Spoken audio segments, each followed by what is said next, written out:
Assalamualaikum warahmatullahi wabarakatuh. Alhamdulillah nahmaduhu wa nasta'inuhu wa nastaghfiruh wa na'udzu billahi min syururi anfusina wa min sayyiati a'malina. Man yahdihillahu fala mudilla lahu wa man yudlil fala hadiya lahu. Wa asyhadu an la ilaha illallah wahdahu la syarika lahu wa asyhadu anna Muhammadan 'abduhu wa rasuluh. Qala Allah Ta'ala fi kitabihil karim, ya ayyuhalladzina amanu taqullaha haqqa tuqatih wa la tamutunna illa wa antum muslimun, amma ba'd. Ikhwatul Islam, kita melanjutkan kajian Mukhtasar Minhajil Qasidin, Kitabul Adhkar wa Da'awat wa ghairuha. Kitab yang berhubungan dengan zikir, doa, dan yang lainnya. Artinya bagaimana adab-adabnya. Karena buku ini ya sebetulnya spesial tentang adab. Beliau berkata, "I'lam annahu laisa ba'da tilawatil Qur'an ibadatun tuaddi bil lisan afdal min dzikrillah." Ketahuilah bahwa tidak ada setelah membaca Al-Quran ibadah yang dilaksanakan oleh lisan yang lebih utama dari zikir kepada Allah Subhanahu wa Ta'ala. Perkataan beliau ini memberikan kepada kita makna bahwa zikir yang paling utama adalah yaitu membaca Al-Quran. Kemudian ya setelah itu zikir-zikir yang lainnya, seperti membaca subhanallah, alhamdulillah, la ilaha illallah, Allahu akbar, dan yang lainnya. Wa raf'ul hawaij bil adiyatil khalisah ilaihi ta'ala. Demikian pula meminta kepada Allah kebutuhan dengan berdoa yang benar-benar murni kepada Allah. Maksudnya bahwa tingkatan zikir itu ada dua macam. Ada zikir yang memang murni, itu adalah merupakan zikir yang disebut oleh para ulama dengan istilah ya doa ibadah. Ada lagi yang isinya minta kepada Allah, yang disebut dengan istilah doa masalah, ya doa meminta. Dan doa ibadah lebih utama daripada doa masalah. Iya. Walaupun tentunya kalau kita gabungkan kedua-duanya, tentu itu lebih baik lagi. Sebagaimana kita lihat ya bagaimana doa-doa Nabi Shallallahu Alaihi Wasallam. Ya beliau menggabungkan antara doa ibadah dengan doa masalah. Wa yadullu ala fadli dzikr qauluhu ta'ala, di antara ayat Al-Quran yang menunjukkan kepada keutamaan zikir, yaitu Allah Subhanahu wa Ta'ala berfirman dalam surat Al-Baqarah ayat 152, "Fadhkuruni adzkurkum." Berzikirlah kepadaku, niscaya aku akan mengingat kamu. Di sini Allah mengatakan bahwa Allah mengingat hamba-hambanya yang mengingat Allah. Berarti itu menunjukkan bahwa orang yang tidak ingat kepada Allah, Allah tidak akan ingat kepada dia. Dan tentunya kalau Allah ingat kepada kita, ya akhi, Allah pasti akan berikan kepada kita berbagai macam inayahnya, taufiknya. Maka siapapun yang ingin Allah ingat kepada kita, maka hendaknya kita ingat kepada Allah Subhanahu wa Ta'ala. Dalam hadis yang lain Rasulullah sabda, "Man dzakarani fi nafsihi, dzakartu fi nafsi." Siapa yang mengingat aku pada dirinya, aku akan ingat dia pada diriku. Ya subhanallah. Di antara keutamaan zikir juga yang disebutkan dalam ayat itu dalam surat Ali Imran ayat 190. Itu ketika Allah menyifati orang-orang yang beriman. alladzina yadhkuruna Allah qiyaman wa qu'udan wa 'ala junubihim, yaitu mereka adalah orang-orang yang senantiasa mengingat Allah sambil berdiri, sambil duduk, dan sambil berbaring. Subhanallah. Akhi, ya, Allah Subhanahu wa taala menyifati orang-orang yang senantiasa kembali kepada Allah, yaitu orang-orang yang selalu ingat kepada Allah Subhanahu wa taala. Itu dalam surat Ali Imran, inna fi khalqis samawati wal ardi wa ikhtilafil laili wan nahari laayatin liulil albab. Sesungguhnya dalam penciptaan langit dan bumi, pergantian siang dan malam, terdapat tanda-tanda kebesaran Allah bagi siapa? Bagi orang yang memiliki akal pikiran. Siapa orang yang memiliki akal pikiran itu? Yaitu orang yang senantiasa banyak mengingat Allah saat berdiri, saat duduk, saat berbaring. Artinya, orang yang banyak mengingat Allah berarti akal pikirannya itu akan kuat. Orang yang banyak mengingat Allah, Allah akan jadikan akalnya itu bercahaya. Siapapun, ya, orang yang banyak mengingat Allah Subhanahu wa taala. Kemudian Allah juga berfirman dalam surat ayat 35 Al-Ahzab, ketika juga menyifati kaum mukminin, wadzakirina Allaha katsiran wadzakirat, dan laki-laki yang banyak berzikir kepada Allah dan wanita yang banyak berzikir kepada Allah Subhanahu wa taala. Maka Allah menyuruh kita untuk banyak berzikir. Maka dari itu ya akhi, kita usahakan bagaimana kalau supaya hari-hari kita itu banyak dihiasi dengan zikir. Lisan kita itu selalu basah dengan zikir kepada Allah Subhanahu wa taala. Demi Allah ya, orang yang meninggal kata Rasulullah dalam keadaan lisannya basah dengan zikir kepada Allah Subhanahu wa taala, dia mendapatkan janji yang besar. Ya. Wa anin Nabi sallallahu alaihi wasallam. Adapun dalam hadis dari Nabi sallallahu alaihi wasallam bahwa beliau bersabda, "Inna Allah azza wa jalla yaqul, ana ma'a 'abdi ma dzakarani wa taharraqat bi syafatah." Allah berfirman, aku bersama hambaku selama ia mengingat aku, selama bibirnya bergerak untuk berzikir kepadaku. Ini menunjukkan akhi, selama kita mengingat Allah, selama itu Allah akan bersama kita terus, dengan inayahnya, dengan taufiknya. Tapi kalau kita sudah tidak mengingat Allah, maka saat itu Allah pun berpaling dari kita, dan setan pun yang akan menjadi teman kita. Sebagaimana Allah berfirman, wa may ya'shu an dzikrir rahman nuqayyid lahu syaitanan fahuwa lahu qarin. Siapa yang berpaling dari berzikir kepada Ar-Rahman, kami akan jadikan setan sebagai teman dia yang mengikuti dia. Subhanallah ya akhal Islam. Fi afradi Muslim, dan disebutkan dalam riwayat Muslim, dalam Sahih Muslim,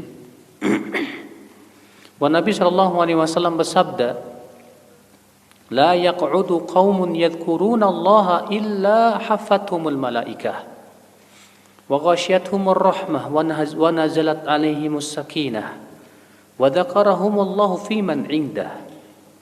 Tidaklah suatu kaum duduk untuk berzikir kepada Allah kecuali malaikat akan mengelilingi mereka, rahmat akan melingkupi mereka, ketenangan yaitu sakinah akan turun kepada mereka, dan Allah pun akan menyebut mereka di hadapan malaikat yang ada di sisinya. Subhanallah.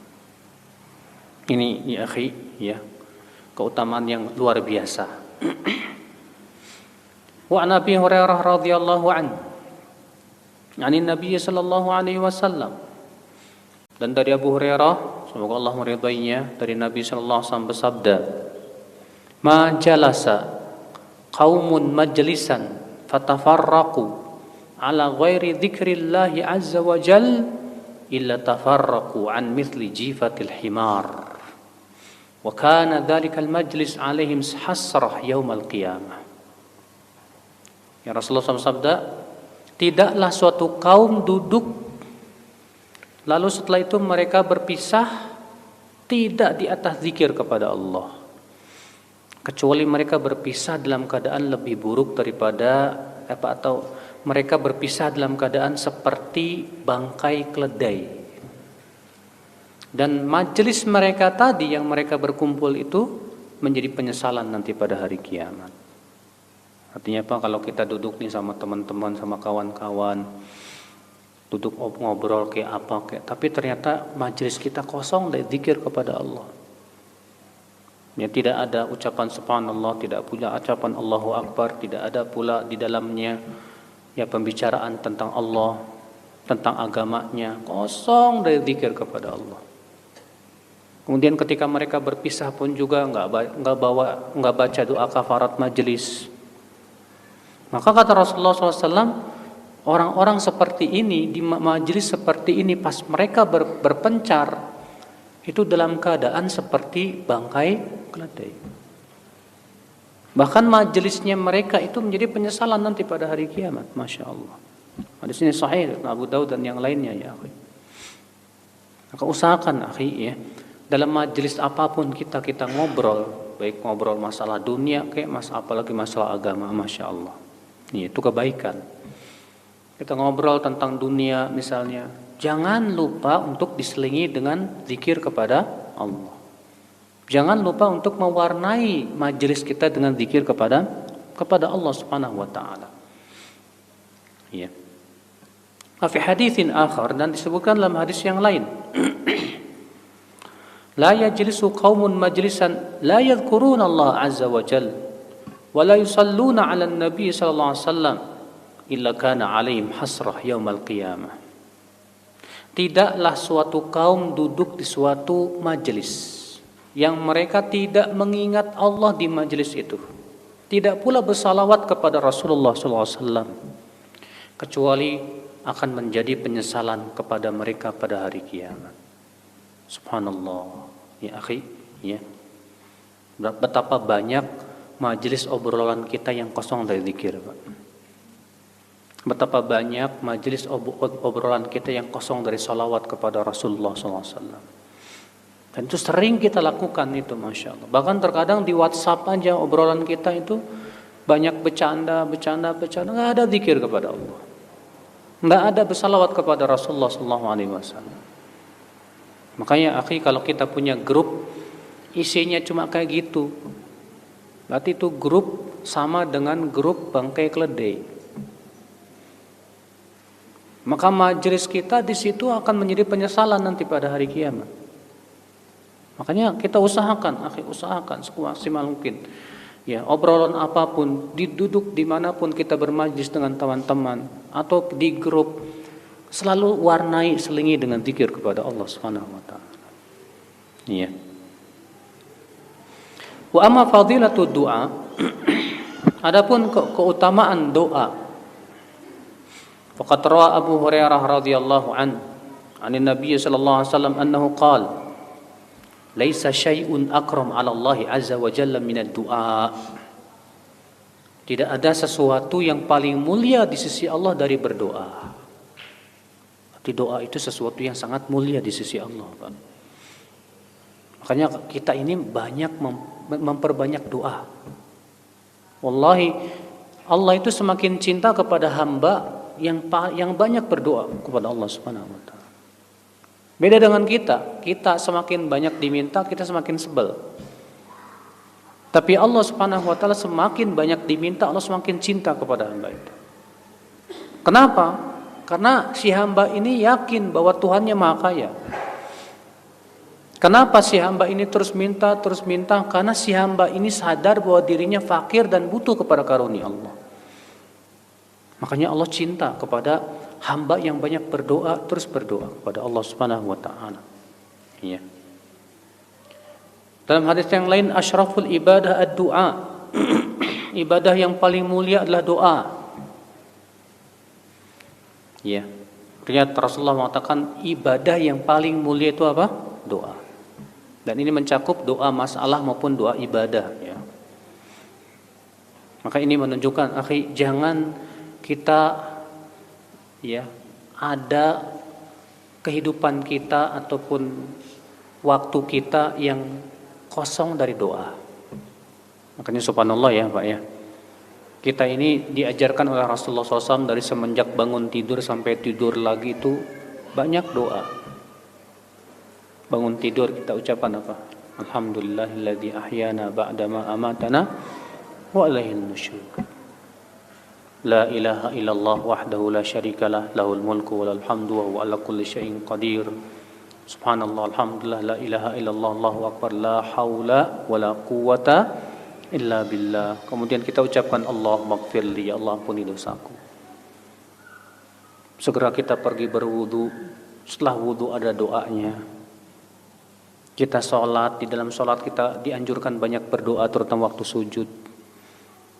Di waktu habis sholat subuh dianjurkan untuk zikir pagi dan petang, isinya juga zikir dan doa. Kita mau pergi misalnya ke tempat kerja, diajarkan oleh Rasulullah SAW zikir dan doa masuk kendaraan, naik kendaraan. Dianjurkan oleh Rasulullah ketika di kendaraan banyak mengingat Allah. Memang demikian ya. Allah ingin si hamba itu banyak mengingat Allah supaya Allah banyak mengingat dia. Sebab kalau Allah banyak mengingat dia, Allah ingat kepada si hamba, Allah pasti akan berikan kepada dia perlindungannya ya. Fi hadis dan hadis yang lain, man la yas'alillah yaghdab alaih. Siapa yang jarang minta kepada Allah, Allah murka kepada dia. Orang yang jarang minta kepada Allah, Allah murka kepada dia. Kenapa? Karena seakan si hamba ini enggak butuh sama Allah. Padahal kita ini butuh banget, Pak, pada karunia Allah Subhanahu wa taala. Fi haditsin akhar, sallallahu min fadlih fa innallaha yuhibbu an yus'al. Mintalah kepada Allah karunia-Nya karena Allah suka untuk diminta. Allah suka diminta ya. Walid du'a adab. Namun kata beliau ya, doa itu memiliki adab-adab yang harus diperhatikan. Jadi kalau kita berdoa ya, perhatikan adab-adabnya. Apa itu? Min dzalik an yataharral awqat syarifah. Upayakan, kata beliau, di antara adab doa, apa itu? Kita berusaha untuk mencari waktu yang mulia. Ya, contoh waktu mulia apa? Kayak yaumi Arafah, seperti hari Arafah, bulan Ramadan, hari Jumat, ya, akhir malam. Nah, ini waktu-waktu yang mulia nih, waktu-waktu yang mustajab. Upayakan kita cari waktu yang mustajab untuk berdoa, Pak. Dan alhamdulillah banyak, Pak. Waktu yang mustajab yang disebutkan dalam hadis ini seperti waktu-waktu yang mulia. Ya, hari Arafah, bulan Ramadan. Yang setiap hari banyak banget. Yang setiap hari contohnya di akhir malam. Di sepertiga malam terakhir, ya, itu merupakan waktu yang mustajab antara adzan dan qomat. Karena Rasulullah SAW mengatakan ad-du'a bainal adzan wal iqamah la yurad. Doa antara adzan dan iqamah itu tidak akan ditolak, kata Rasulullah. Di antaranya apalagi saat sujud.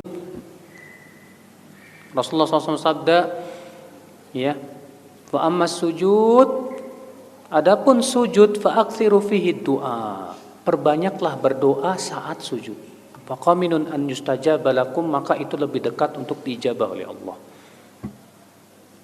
Jadi pas kita sujud itu banyakin deh, dan tidak dikhususkan sujud terakhir aja, Pak, seperti yang dilakukan oleh banyak orang. Karena tidak ada satupun dalil yang menyebutkan bahwa yang mustajab itu hanya sujud terakhir. Rasulullah mengatakan sujud secara mutlak. Berarti setiap sujud kita dianjurkan untuk banyak berdoa pada Allah Subhanahu wa taala. Ya. Contoh lagi apa?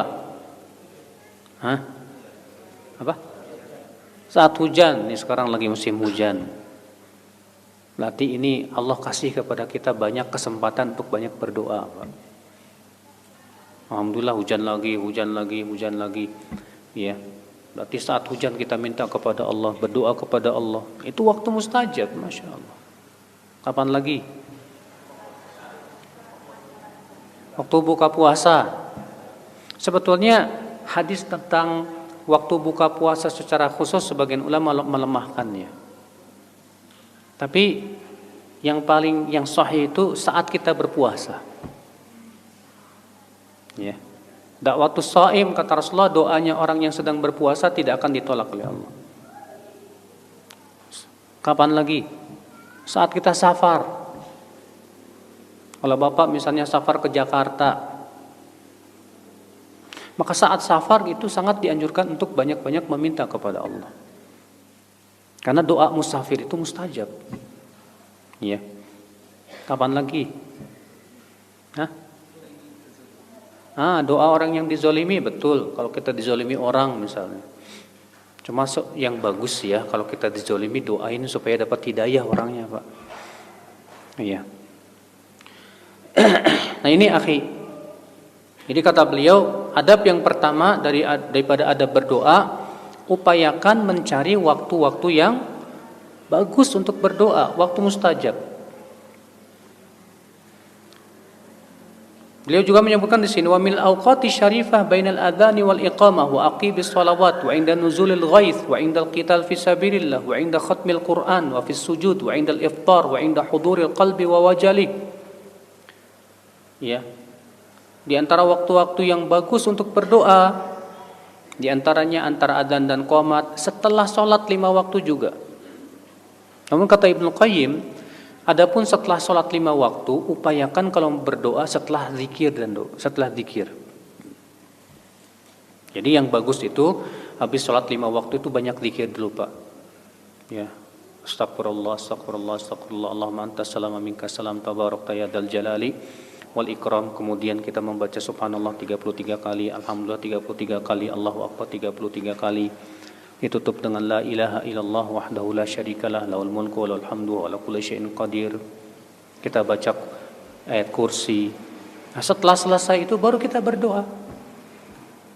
Dan Imam Asy-Syatibi di dalam kitab Al-I'tisam menyebutkan bahwa tidak ada riwayat bahwa para sahabat Rasulullah SAW dahulu membiasakan mengangkat tangan setelah berdoa, setelah sholat 5 waktu.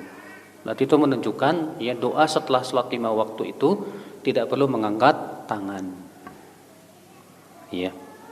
Namun yang paling bagus juga yaitu ketika sujud, sebagaimana kita sudah sebutkan tadi.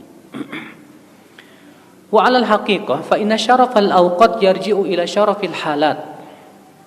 Fa inna waqtas sahar waqtu safa'il qalbi wa faraghihi wa halatus sujud halatul dhul. Pada hakikatnya kata beliau, kemuliaan waktu itu melihat kepada kemuliaan keadaan. Contoh misalnya, kenapa sih di akhir malam itu waktu mustajab? Karena biasanya di waktu akhir malam itu hati kita lagi bersih-bersihnya, Pak. Hati kita tidak dicampuri dengan pikiran apapun juga. Kenapa sih ketika sujud itu waktu mustajab? Karena itu di saat itu kita sedang menghinakan diri kita kepada Allah Subhanahu wa taala. Berarti itu menunjukkan di waktu-waktu yang hati kita sedang bersih, ya, hati kita hadir, maka itu juga sangat dianjurkan banyak minta kepada Allah Subhanahu wa taala. Iya. Wa min adabi du'a. Kemudian di antara adab doa apalagi kata beliau, an yad'u mustaqbilal qiblah. Hendaknya berdoa menghadap ke kiblat. Tapi ini enggak wajib ya. Jadi memang adabnya begitu, sunnahnya kalau kita berdoa itu menghadap kemana? Ke kiblat. Adapun perkataan sebagian orang bahwa kiblat doa itu langit, sehingga sebagian orang ada yang berdoa sambil ngelihat ke langit, ya Allah gitu. Maka yang seperti ini kata para ulama tidak benar. Ya. Justru yang kiblatnya doa itu adalah apa? Ka'bah. Sama dengan kiblat salat, tidak ada bedanya. Ya. Wa yarfa'u yadayhi. Kemudian adab selanjutnya apa? Mengangkat 2 tangan. Dan mengangkat 2 tangan ini termasuk sebab dijabahnya doa, Pak. Dan mengangkat dua tangan ini ada beberapa cara. Cara yang pertama yaitu mengangkat dua tangan tinggi-tinggi begini. Ya. Cara yang kedua mengangkat dua tangan sejajar dengan bahu begini. Apakah ditempelkan telapak tangannya atau tidak? Ada riwayat menempelkan tapi dhaif. Namun Syekh Utsaimin mengatakan walaupun dhaif tapi maknanya benar, kata Syekh Utsaimin. Karena orang yang meminta itu biasanya adabnya begini. Ya. Kata beliau begitu. Cara yang ketiga yaitu sejajar dengan wajah begini, Pak. Ya, sejajar dengan wajah. Kemudian ada lagi yang khusus doa ketika istisqa begini, Pak. Kalau istisqa itu begini caranya. Nah, ini khusus istisqa aja. Iya. Nah, itu diantara yang disebutkan oleh Al-Hafidz Ibnu Rajab dalam kitab beliau Jami' Ulum wal Hikam tentang tata cara mengangkat dua tangan dalam berdoa. Tsumma yamsahu bihima wajhah, kemudian mengusap wajah setelah doa, tapi hadisnya dhaif. Yang rajih bahwa itu tidak disyariatkan. Ya, mengusap wajah setelah berdoa itu yang rajih tidak disyariatkan. Kenapa? Karena hadisnya tidak sahih. Ya. Wa an yakhfidha sautahu halad du'a. Di antara adab berdoa juga yaitu suara kita lirih, jangan kencang-kencang. Apalagi sampai berteriak-teriak, ya Allah, ampuni dosa saya ya Allah. Emangnya Allah torek apa? Ya. Makanya ketika Rasulullah dalam perjalanan, Pak, bersama para sahabat, kemudian melewati tempat yang menanjak, maka para sahabat bertakbir dengan keras, Allahu Akbar. Kemudian turun, Subhanallah, keras. Maka Rasulullah bersabda, irba'u al anfusikum, sayangi diri kalian itu. Fa innakum la tad'una asamman wala ghaiba. Kalian itu tidak menyeru Allah yang tuli dan gaib, tidak. Maksudnya jauh, tidak. Wa innama tad'una sami'an qariba, yang kalian seru itu mendengar dan dekat. Ya. Jadi jangan kita berzikir kepada Allah itu dengan berdoa kepada Allah dengan suara yang keras. Makanya adab berdoa itu dengan suara yang lirih. Demikian pula zikir. Kecuali yang ditunjukkan oleh dalil dianjurkan untuk keras. Iya. Wa min adabihi. Di antara adab berdoa apalagi? An yabda'a bi dzikrillahi azza wa jalla. Mulailah doa itu dengan memuji Allah. Ya, mulailah doa itu dengan apa? Memuji-muji Allah dulu, Pak. Puji Allah dulu. Dengan Asmaul Husna misalnya, ya Arhamar Rahimin. Tsumma yusalli 'alan Nabi SAW, kemudian bersalawat. Jangan lupa itu. Karena disebutkan dalam riwayat Tirmidzi, Pak, Rasulullah SAW mendengar seorang laki-laki yang sedang berdoa dalam sholat. Lalu ternyata dia tidak memuji Allah, tidak bersalawat kepada Rasulullah. Lalu Rasulullah SAW bersabda, ajilah hadza, ini orang tergesa-gesa ini. Lalu Rasulullah memanggil dia. Lalu Rasulullah mengingatkan, kalau kamu berdoa, kata Rasulullah, maka pujilah Allah. Tsumma shalli alaihi, kemudian salawatlah kepada aku. Ya, bahkan dalam satu riwayat yang lain, Pak, doa yang tidak diucapkan salawat itu tergantung-gantung antara langit dan bumi. Tidak akan naik kepada Allah sampai diucapkan salawat. Sehingga atas dasar ini sebagian ulama ada yang mengatakan bahwa mengucapkan salawat itu adalah merupakan rukun salat, sebagian ulama begitu. Rukun doa, maaf. Upayakan ya, supaya dalam doa kita memuji Allah dan bersalawat untuk Rasulullah sallallahu alaihi wasallam. Wa min adabihi wa huwal adabul batin wa huwal aslu fil ijabah at-taubah wa raddul madzalim. Dan di antara adab doa, ya, itu kita benar-benar taubat sama Allah. dan juga mengembalikan ya kezoliman-kezoliman yang pernah kita lakukan kepada orang lain. Ya. Kemudian kata beliau, faslun fil awradi wa fadliha wa tawzi'ul ibadati ala maqadiril awqat. Fasal tentang wirid dan keutamaannya. Wirid itu apa sih wirid? Wirid itu artinya ibadah yang kita biasakan, Pak. Ya, zikir-zikir yang kita biasakan gitu. Dan pembagian ibadah sesuai dengan waktunya. Nah, beliau di sini akan berbicara ya tentang wirid dan pembagian ibadah sesuai waktu. Ini bab penting sekali, Pak, bagi mereka yang ingin ya punya wirid dan ibadah. I'lam, kata beliau, annahu idza hasalatil ma'rifatu lillah subhanahu wa tasdiq bi wa'dihi wal ilm bi qisaril umur wajib tarku taqsir fi hadzal umur al-qasir. Ketahuilah, kata beliau, kalau kita sudah mengenal Allah, kalau kita sudah mengenal siapa? Allah. Dan kita yakin dengan janji Allah.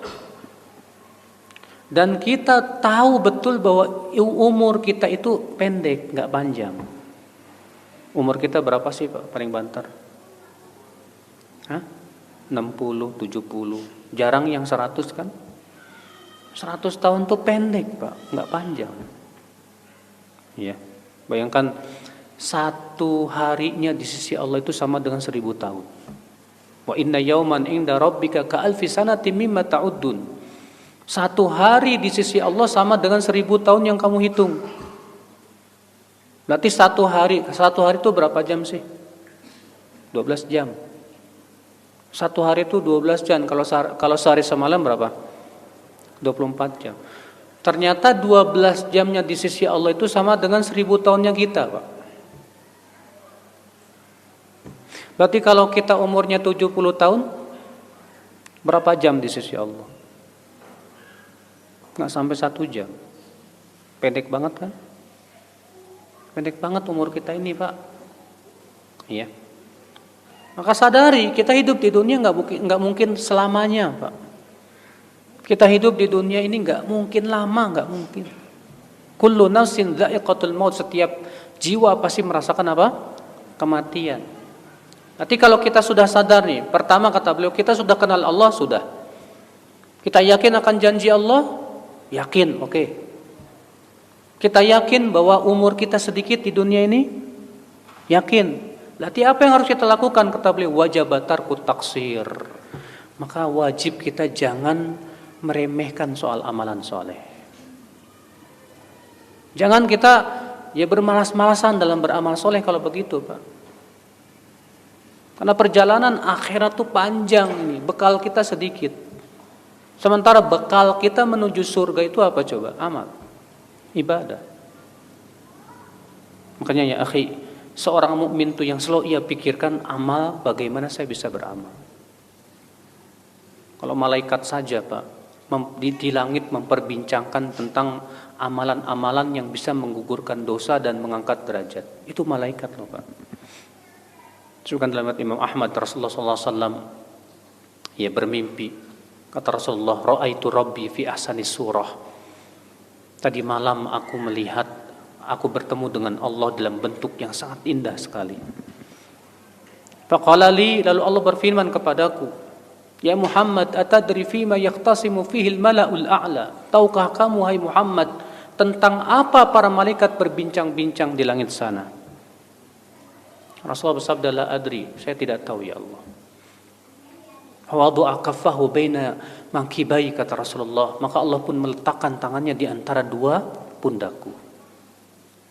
Hatta wajadtu burdahu baina sadiyai, sehingga aku merasakan dinginnya di antara dua dadaku. Fa'alimtu ma fis sama'i wal ard, maka saat itu aku bisa lihat, mengetahui apa yang terjadi di langit dan di bumi. Faqala li, lalu Allah berfirman, atadri fima yaqtasimu fihi al-mala'ul a'la. Tahukah kamu apa yang sedang diperbincangkan oleh malaikat yang ada di langit? Kata Rasulullah, adri, aku tahu ya Allah. Apa itu? Fil kafarati wad darajat. Tentang amal yang bisa menggugurkan dosa dan amal yang bisa mengangkat derajat. Ternyata Pak, perbincangannya malaikat itu tentang amal.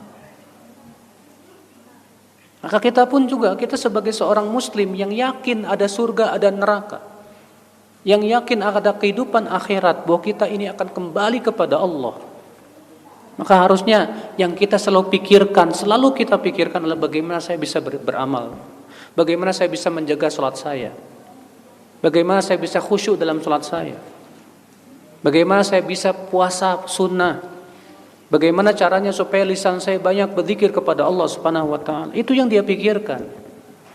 Bahkan dia berpikir bagaimana segala aktivitas pun juga bernilai pahala.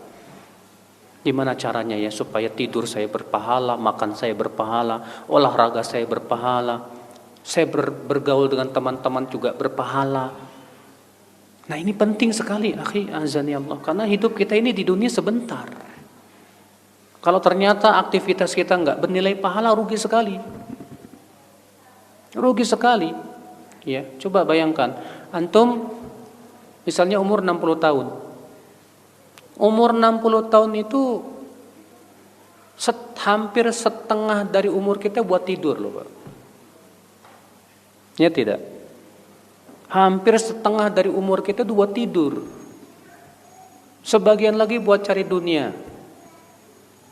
Buat ibadahnya kapan gitu loh. Sedikit sekali. Sudah begitu kita juga nggak tahu yang diterima dari ibadah kita berapa, kita nggak paham. Maka kita berpikir, lantas apa perbekalan kita menuju kehidupan akhirat, Pak?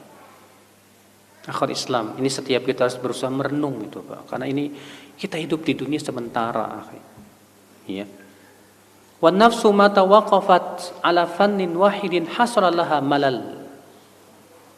Dan jiwa ketika dia hanya ya beribadah satu jenis beribadah saja, biasanya suka cepat bosan.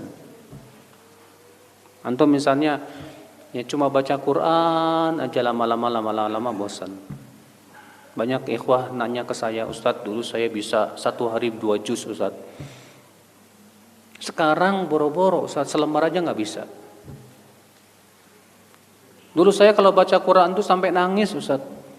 Sekarang boro-boro saya udah nggak bisa menangis, gimana, Ustadz? Memang demikian, Pak. Yang namanya amal itu begitu sifatnya. Kata Rasulullah, likulli amalin syirrah wa likulli syirratin fatrah. Setiap amal itu ada masa-masa semangat tuh. Dan setiap masa-masa semangat ada masa-masa apa? Turun. Ya. Nah, Rasulullah memberikan cara gimana nih supaya kita saat masa turunnya ini enggak binasa ini. Kata Rasulullah, "Faman kanat fatratuhu ila sunnah faqad ihtada." Siapa yang masa turunnya kepada sunnah lagi, ia dapat hidayah.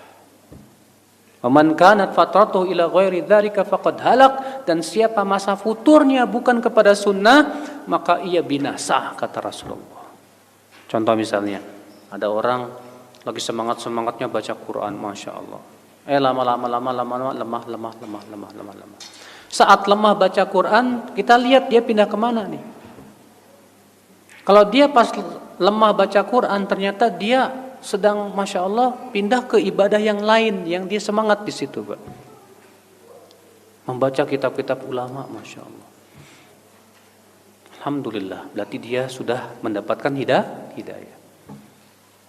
Tapi kalau kita futur dari baca Quran pindahnya ke baca koran, walah, nanti kita binasa sudah.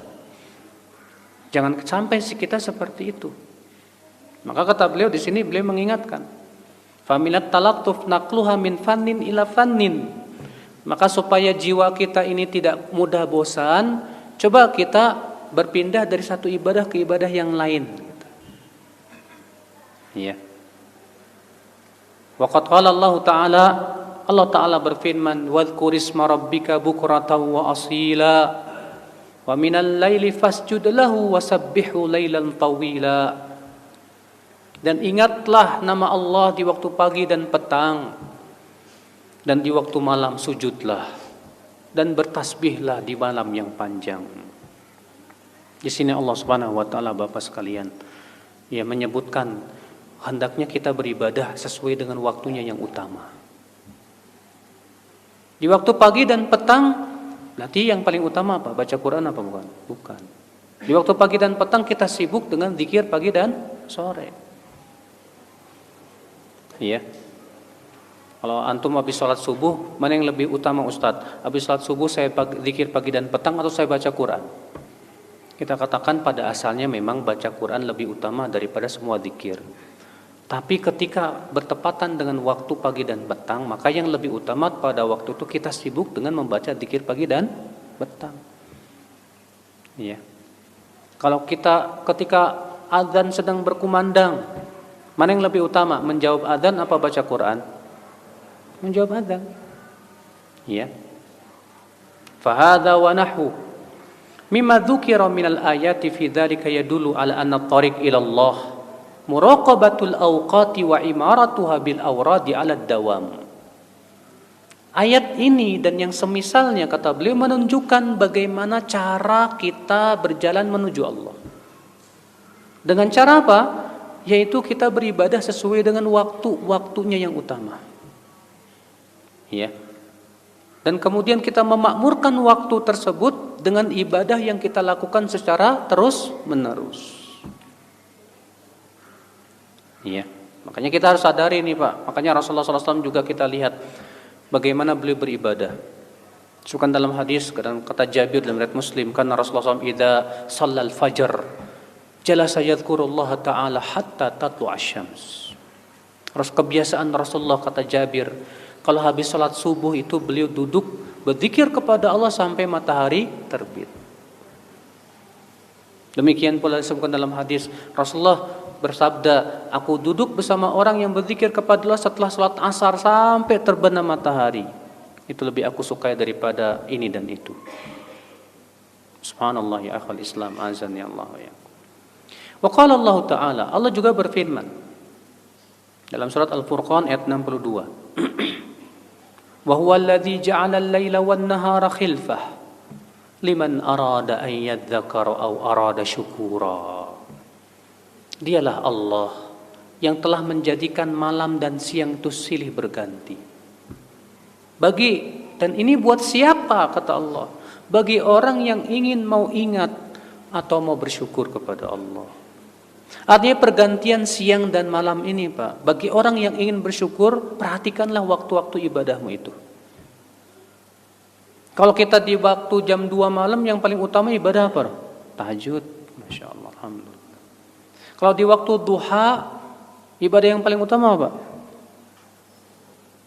Mencari nafkah. Di awal siang mencari nafkah itu waktu yang utama Pak. Makanya Rasulullah SAW berdoa Allahumma barik li ummati fi bukuriha. Ya Allah berkahi untuk umatku di awal siangnya. Ya, ada waktu-waktu di situ, masya Allah. Maka kenali Pak, setiap waktu itu ibadah apa yang paling bagus saat itu. Kenali itu. Ya. Bayan adat awradil lail wan nahar wa tartibuha. Tartibiha. Sini beliau akan menjelaskan wirid-wirid sehari semalam dan bagaimana tartibnya. Ini sangat bermanfaat banget ya. Kata beliau auradun nahar sab'ah wa auradul laili sittah. Wirid di waktu siang itu ada 7. Dan wirid di waktu malam ada 6. Ya. Falnadhkur fadilata kulli wirdin wa dhifatahu wa ma yata'allaqu bih. Maka kita akan sebutkan keutamaan setiap wirid tersebut dan apa tugas yang harus kita lakukan saat itu. Dan juga apa yang berhubungan dengannya. Ya, ini bab penting banget Pak bagi mereka yang ingin bersungguh-sungguh berzikir beribadah kepada Allah. Al-wirdul awal. Wirid pertama dari waktu siang. Nah, tadi beliau sudah sebutkan wirid siang itu berapa? 7. Wirid pertama dari waktu siang, ma baina tulu'il fajri tsani ila tulu'i syams. Itu dimulai dari terbit fajar sampai terbenam matahari. Dimulai dari kapan? Terbit fajar sampai apa? Terbenam matahari. Wa huwa waqtun syarif, dan ini waktu mulia kata beliau. Ya. Waqad aqsamallahu ta'ala bih, di mana Allah bersumpah dengan waktu subuh ini. Allah berfirman was-subhi idza tanaffas, demi waktu subuh apabila ia telah bernafas, maksudnya telah datang. Ya. Fayambaghi lil murid idzan tabaha minan naum an yadhkurallaha ta'ala fayaqul. Maka orang yang ingin melalui jalan Allah ketika ia bangun di waktu terbit fajar, ya, jangan lupa dulu untuk membaca zikir bangun tidur. Jadi ketika kita bangun, jangan lupa Pak, kita ucapkan alhamdulillahilladzi ahyana ba'dama amatana wa ilaihin nusyur. Dan zikir bangun tidur itu bukan cuma satu, banyak Pak. Di antara juga yang saya sebutkan tadi, la ilaha illallah wahdahu la syarikalah, lahul mulku wa lahul hamdu wa huwa ala kulli syai'in qadir. Subhanallah, alhamdulillah, la ilaha illallah, Allahu akbar, la haula wa la quwwata illa billah. Kalau dia mengucapkan setelah itu Allah maghfirli, Allah pasti ijabah, kata Rasulullah SAW. Ya. Juga Rasulullah SAW mengucapkan alhamdulillahilladzi a'ada ilayya ruhi wa adhina li bidzikrih. Segala puji bagi Allah yang telah mengembalikan ruh kepadaku dan mengizinkan aku untuk berzikir kepadanya. Ya. Wa fi afradi Muslim, dan sebutkan dalam riwayat Muslim dari hadis Ibnu Mas'ud,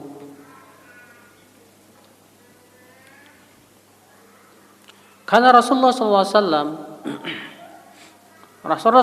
apabila masuk di waktu sore berkata, amsayna wa amsal mulku lillah walhamdulillah.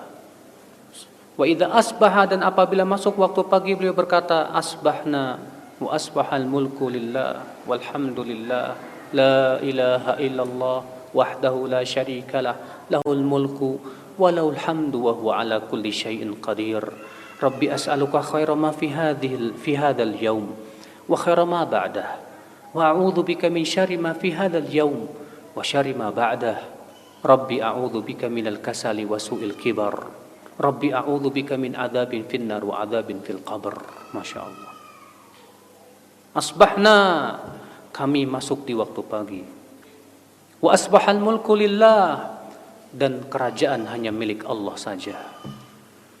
La ilaha illallah wahdahu la syarikalah, tidak ada ilah yang berhak disembah kecuali Dia, Allah saja, tidak ada sekutu baginya. Lahul mulku wa lahul hamdu, milik Allah lah kerajaan dan milik Allah juga pujian. Wa huwa ala kulli syai'in qadir, dan Dia maha kuasa atas segala sesuatu. Setelah memuji, Rabbi as'aluka khaira ma fi hadzal yaum. Ya Allah, aku mohon kepada Engkau kebaikan yang ada di hari ini. Wa khaira ma ba'dah, dan kebaikan setelahnya. Wa a'udzu bika min syarri hadhil lailah, ya Allah, aku berlindung dari keburukan hadzal yaum, aku berlindung kepada Engkau dari keburukan hari ini. Wa syarri ma ba'dah, dan keburukan setelahnya. Masya Allah. Rabbi a'udzu bika minal kasal wa su'il kibar. Ya Allah, aku berlindung kepada Engkau dari malas dan buruknya tua. Buruknya tua itu maksudnya apa? Pikun, lemah, nyusahin orang. Ya. Rabbi a'udzu bika min adzabin nar wa adzabin fil qabr. Rabb, aku berlindung kepada Engkau dari azab api neraka dan azab kubur. Bayangkan Pak, pagi-pagi kita udah berdoa begitu. Luar biasa. Ya. Juga Rasulullah SAW, ya, zikir pagi sore diantaranya mengucapkan apa? Bismillahilladzi la yadur ma'asmihi syai'un fil ardi wala fis sama'i wa huwas sami'ul alim. 3 kali. Kata Rasulullah, siapa yang mengucapkan ini, maka tidak akan dibahayakan oleh apapun. Dalam satu yang lain, siapa yang membaca ini dia akan terhindar dari mara bahaya yang tiba-tiba. Ya. Karena kan kita tidak tahu Pak, kita lagi jalan tiba-tiba ada mobil nyeruduk, kita lagi naik pesawat tiba-tiba mesinnya mati, jatuh, kita naik kapal laut tiba-tiba tenggelam, kita nggak tahu. Maka dengan kita mengucapkan doa ini, Bismillahilladzi la yadur ma'asmihi syai' fil ardi wala fis sama' wa huwas samiul alim, kita akan terhindar dari mara bahaya yang tiba-tiba, kata Rasulullah SAW. Iya. Berarti kita butuh tidak Pak kepada doa zikir pagi dan petang, Pak? Sangat butuh, Pak. Sangat butuh. Karena ini kebaikan kita. Kita minta kepada Allah kebaikan hari ini dan berlindung dari keburukan hari ini. Kita minta kepada Allah di hari itu supaya tidak jadikan malas. Makanya insya Allah orang yang senantiasa membaca zikir pagi dan petang tuh nggak malas insya Allah. Bagaimana nggak malas? Dia di pagi hari sudah berlindung dari kemalasan. Di waktu sore dia berlindung dari kemalasan. Masya Allah. Ya. Demikian pula Rasulullah mengucapkan raditu billahi rabba wa bil islami dina wa bi Muhammadin sallallahu alaihi wasallam nabiyya. Kata ya, ini juga keutamaannya besar loh, Pak. Kata Rasulullah, siapa yang mengucapkan raditu billahi rabba, aku ridha Allah sebagai Rabbku, wabil islami dina, dan aku ridha Islam sebagai agama, wabi Muhammadin sallallahu alaihi wasallam nabiyyan wa rasulah, dan aku ridha Muhammad sebagai nabi dan rasul, wajabat lahul jannah, wajib masuk surga. Tapi kita ucapkan dengan penuh dari hati tentunya, Pak. Bukan cuma sebatas lisan. Ya. Ikhwata Islam azani Allah wa iyyakum. Kemudian beliau ya tidak menyebutkan ini secara tartib ya. Fa idza shallal fajr. Kalau dia setelah selesai salat fajar, qala wa huwa thanin rijlah qabla an yatakallam.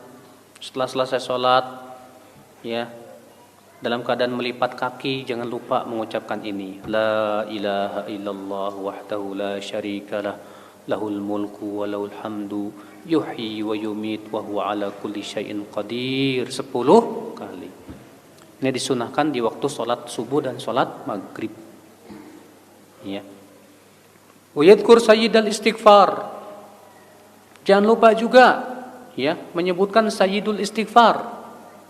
Ini merupakan zikir pagi dan petang juga.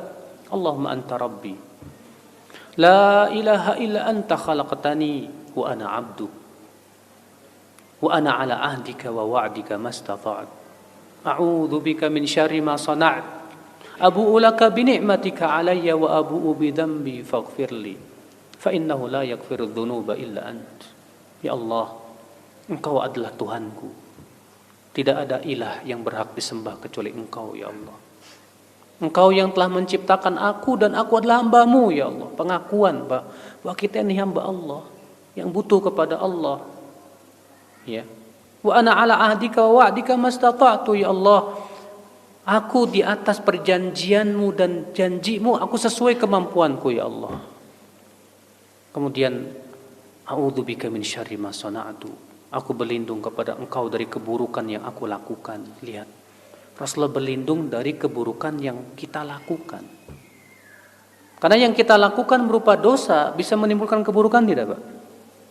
Iya. Dosa yang kita lakukan itu, Pak, bisa menimbulkan dosa yang lain. Dosa yang kita lakukan itu, Pak, bisa mendatangkan azab Allah Subhanahu wa taala. Dosa yang kita lakukan itu, Pak, bisa mendatangkan kemurkaan Allah Subhanahu wa taala. Ternyata Rasulullah berlindung, a'udzubika min syarri ma sana'. Ya Allah, aku berlindung kepada Engkau dari keburukan yang aku lakukan, ya Allah.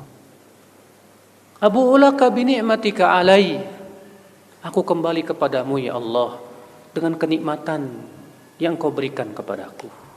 Artinya pengakuan akan nikmat-nikmat yang Allah berikan kepada kita banyak sekali. Wa abu'u bi dzambi faghfirli, dan aku kembali dengan membawa dosaku, ya Allah. Faghfirli, ampuni dosaku. Kata Syekhul Islam, seorang hamba itu hendaknya di antara dua keadaan tadi. Pengakuan akan nikmat-nikmat yang Allah berikan dan mengakui dosa-dosa dia. Maka siapa yang mengakui akan nikmat yang Allah berikan kepada dia bahwa itu nikmat Allah, lalu ia juga mengakui dosanya, dia pasti akan menjadi hamba yang sempurna, Pak. Karena itulah poros ibadah, Pak. Poros ibadah dan syukur itu adalah pengakuan nikmat dan pengakuan berdosa. Makanya ini disebut dengan sayyidul istighfar. Ya, sayyidnya istighfar, penting tuh. Demikian pula Rasulullah mengajarkan asbahna ala fitratil Islam wa ala kalimatil ikhlas wa ala din nabiyina Muhammadin sallallahu alaihi wasallam wa ala millati abina Ibrahim hanifan muslima wa ma kana minal musyrikin. Kami masuk di waktu pagi di atas fitrah Islam, di atas kalimat ikhlas, di atas agama Nabi kami Muhammad sallallahu alaihi wasallam, di atas millah ayah kami Ibrahim yang hanif dan muslim, dan tidaklah ia termasuk orang yang berbuat syirik. Subhanallah, kita di waktu pagi sudah menyatakan diri di atas tauhid, Masya Allah, di atas keikhlasan luar biasa. Ya. Wa yad'u, dan silakan ia berdoa juga, Allahumma aslih dinil ladzi huwa ismatu amri wa aslih li dunyaya allati fiha ma'ashi wa aslih li akhirati allati fiha ma'adi waj'alil hayata ziyadatan li fi kulli khair waj'alil mauta rahatan li min kulli syarr. Ya Allah, perbaiki agamaku ya Allah, yang itu merupakan perlindungan urusanku. Perbaiki duniaku ya Allah, yang itu merupakan mata pencaharianku. Perbaiki untukku akhiratku ya Allah, yang itu merupakan tempat kembaliku. Jadikanlah ya Allah hidupku di dunia sebagai tambahan pada setiap kebaikan, dan jadikan kematian ya Allah ya sebagai istirahat dari segala keburukan. Subhanallah, doa yang agung sekali ya. Ya, kita minta kepada Allah diperbaiki agama kita, diperbaiki mata pencaharian kita, diperbaiki akhirat kita. Kita juga minta kepada Allah supaya kita hidup di dunia ini sebagai tambahan kebaikan, amal soleh, bukan pertambahan keburukan. Ya, luar biasa Pak, doa-doa Nabi itu Pak. Makanya kalau kita berdoa dengan doa-doa Nabi itu luar biasa isinya. Ya. Wa yad'u bi du'a Abi Darda, Abu Darda juga pernah berdoa begini, Allahumma anta rabbi la ilaha illa anta alaika tawakkaltu wa anta rabbul arsyil azim. Masya Allah kana wa man lam yasha' lam yakun wa la hawla wa la quwwata illa billahil aliyyil azim. A'lam anna Allah ala kulli syai'in qadir wa anna Allah qad ahata bi kulli syai'in ilma. Allahumma inni a'udzubika min syarri nafsi wa min syarri kulli dabbatin anta akhidun bi nasiyatiha. Inna rabbi ala siratin mustaqim. Ya Allah, Engkaulah Rabbku, tidak ada ilah yang berhak disembah kecuali Engkau ya Allah. Hanya kepadamu aku bertawakal. Engkau pemilik arasy yang besar. Apa yang Engkau kehendaki pasti terjadi, dan apa yang Engkau tidak kehendaki tidak akan terjadi. Tidak ada daya dan upaya kecuali dengan izin Engkau ya Allah. Aku yakin bahwa Engkau ya Allah Maha Kuasa atas segala sesuatu, dan bahwasanya ilmumu mencakup segala sesuatu. Ya Allah, aku berlindung kepada Engkau dari keburukan diriku, dan dari keburukan setiap binatang yang Engkau memegang ubun-ubunnya. Sesungguhnya Rabbku di atas jalan yang lurus. Tapi ini ya doa yang diucapkan oleh Abu Darda. Artinya doa-doa seperti ini Pak, ya tidak, kalau kita sekali-kali saja berdoa dengannya nggak masalah. Adapun meyakini itu sebagai sunnah Rasul tentu tidak, karena butuh dalil. Ya. Kemudian kata beliau, wa yambaghi lahu qabla khuruji ila salatil fajr an yusalli sunnah fi manzilihi. Dan selayaknya kata beliau, orang yang ingin sholat subuh, yang mau pergi sholat subuh, bagusnya dia sholat sunnah qobliyah subuhnya di rumah. Di mana? Di rumah, Pak. Iya. Karena memang demikian yang Rasulullah lakukan. Rasulullah SAW itu sholat qobliyah subuhnya biasanya di rumah tuh. Tapi gimana Ustadz kalau misalnya rumah saya jauh? Kalau saya sholat di rumah, saya selalu nggak dapat takbiratul ihramnya imam. Masbuk terus, gimana itu? Maka kalau kita keadaannya seperti itu, berarti yang lebih baik sholat sunnahnya di mana? Di masjid. Karena yang mendapatkan takbiratul ihram imam itu lebih utama. Iya, nggak apa-apa. Tapi kalau di sini, masya Allah Pak, Tadi subuh saya sholat di sini, ya jarak antara adzan dan iqamahnya cukup panjang, lumayan. Ada space ya buat sholat di rumah. Ya, alhamdulillah.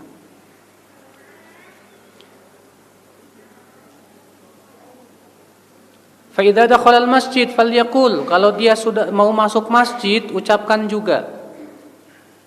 Kalau mau masuk masjid ucapkan doa ini. Ya. Nabi SAW kalau masuk masjid, beliau mengucapkan sholawat atas Nabi SAW. Kemudian mengucapkan Allahumma ftahli abwaba rahmatik. Dalam satu ayat yang lain, a'udzu billahil azim wa biwajhihil karim wa sultanihil qadim minasyaitonir rajim. Kemudian mengucapkan Allahumma inni as'aluka Allahumma ftahli abwaba rahmatik. Ya Allah, tolonglah bukakan pintu-pintu rahmatmu ya Allah. Jangan lupa tuh ya. Kalau masuk masjid jangan lupa baca doa masuk masjid. Dan dahulukan kaki yang mana? Yang kanan. Ya. Kalau keluar masjid jangan lupa juga bersalawat dulu, kemudian kita ucapkan Allahumma inni as'aluka min fadlik. Ya Allah, aku minta kepada Engkau karuniamu. Masya Allah. Ya. Tsumma yatlubu shaffal awal, dan usahakan cari saf yang pertama. Muntadhiran lil jamaah da'iyan binahwi ma taqaddama min al-adhkari wal ad'iyah. Ya, sambil menunggu salat berjamaah antara adzan dan qomat kita banyakin doa. Iya. Jangan Pak, kita ini jadi orang yang selalu masbuk Pak. Sebutkan dalam hadis, mazala rajul yata'akhkhar an salatil jumu'ah hatta yu'akhirahu Allahu fil jannah wa in kana min ahli au kama qala. Senantiasa seseorang terlambat salat Jumat sampai Allah akhirkan masuk surganya, walaupun dia penduduk surga. Jadi jangan salahkan Pak, kalau kita masbuk terus ternyata masuk surganya juga masbuk. Ya. Kita pengen masuk surga cepat-cepat, tapi pergi sholat aja lambat mulu. Bagaimana? Makanya kalau kita pengen cepat-cepat masuk surga, kita juga berusaha untuk bergegas juga ya kepada segala kebaikan, terutama sholat berjamaah itu. Iya.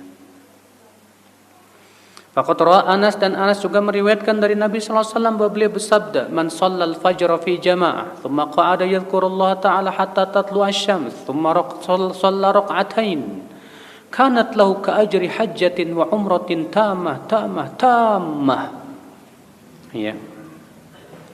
Rasulullah bersabda, siapa yang salat subuh berjamaah, kemudian ia duduk berzikir kepada Allah sampai matahari terbit, kemudian ia sholat 2 rakaat, maka ia pulang membawa pahala haji dan umroh sempurna. Walaupun memang ikhtilaf para ulama Pak tentang status hadis ini. Banyak ulama mengatakan hadisnya dhaif, sebagian mengatakan hasan. Ya, tentang keutamaan mendapat pahala haji dan umroh. Ya. Adapun tentang masalah zikir dari semenjak subuh sampai matahari terbit, itu ada riwayat-riwayat yang sahih dari Rasulullah SAW. Ya. Nah, yang jadi masalah ini sholat 2 rakaat ini 2 rakaat apa? Karena kan disebutkan di situ siapa yang berzikir kepada Allah setelah sholat subuh, kemudian apa? Berzikir sampai matahari terbit, kemudian apa? Salat 2 rakaat. Nah, salat 2 rakaat ini salat 2 rakaat apa? Ikhtilaf para ulama. Pendapat yang paling sahih ia adalah salat duha. Karena dalam riwayat Imam Ahmad demikian ya dijelaskan lafadznya, hatta yusalliyad duha, sampai ia salat duha. Ya. Walaikun wadhaif waqti arba'an. Maka tugas-tugas yang harus kita lakukan di wirid yang pertama ini 4. Doa, zikir, baca Quran, dan berfikir untuk ilmu. Wal ya'ti bima amkanahu, dan hendaklah ia lakukan sesuai dengan yang mungkin untuknya. Wal yatafakkar fi qat'il qawati wa syughli syawaghil 'anil khair liyuaddi wadhaif yaumihi. Hendaklah di pagi hari itu dia memikirkan Apa saja yang bisa memutuskan ibadahnya, apa saja kesibukan-kesibukan yang bisa menyibukkan dia dari kebaikan, yang dia akhirnya menghalangi tugas-tugas dia di hari tersebut. Mikirin. Ya. Waliyatafakkar fi ni'amillah ta'ala liyatawaffar syukrahu. Dan hendaklah ia memikirkan tentang nikmat-nikmat Allah supaya ia bisa bersyukur kepada Allah Subhanahu wa taala. Ya, bagus Pak, pagi-pagi kita sudah mengatur strategi gimana supaya saya bisa tetap zikir kepada Allah, supaya saya bisa tetap salat duha. Bagaimana supaya saya di hari ini supaya bisa tetap bisa mendapatkan ilmu. Bagaimana caranya, pikirkan baik-baik. Karena berapa banyak orang yang berkata, aduh saya sibuk kerja. Ya, ada yang bertanya kepada saya, Ustadz, kalau Ustadz dan penuntut ilmu enak, saya sibuk kerja, susah nuntut ilmu. Saya nanya ke dia, Pak, Bapak kerja berapa jam? Ya 8 jam sih. 8 jam, oke. Bapak tidur malam berapa jam? 8 jam. 8 tambah 8 berapa Pak? 16 jam, oke. Sehari semalam berapa jam Pak? 24 jam. Oke. 24 kurangi 16 berapa Pak? 8 jam. Terus 8 jam sisa kemana Pak? Ya di perjalanan ngapain aja? Kalau antum di Jakarta mungkin bisa di perjalanan bisa sampai 2 jam, 3 jam macet. Selama di perjalanan tuh ngapain aja Pak? Melamun. Betapa sangat sayangnya di perjalanan sambil macet-macetan kita cuma ya nyetir doang, nggak zikir, nggak sambil mendengarkan kaset ceramah, tidak memaksimalkan waktu itu untuk apa? Ya beribadah kepada Allah Subhanahu Wa Taala. Wah rugi banget deh, ya rugi banget. Sebetulnya kalau kita mau hitung-hitung ya per hari kita itu ada waktu sebetulnya untuk membaca, ada waktu, cuman kita kurang memaksimalkannya, itu saja. Ya. Kemudian kata beliau, ini wirid yang pertama nih. Wirid yang pertama dari kapan sampai kapan? Dari terbit fajar sampai terbit matahari. Jadi tugas kita di situ apa? Selain sholat subuh, banyak berdoa dan berzikir yang sudah kita sebutkan tadi. Ya. Al-wirdu tsani, sekarang masuk ke wirid yang kedua. Ma baina tulu'i syams ila duha, itu antara terbit matahari sampai waktu duha. Wa dzalika bi mudhi 3 sa'at minan nahar, itu dengan berlalunya 3 jam dari siang. Idza furidhan nahar 12 sa'ah, kalau siang itu ada 12 jam. Wa huwa rubu, ini yang seperempatnya. Wa hadha waqtun syarif, dan ini waktu yang mulia.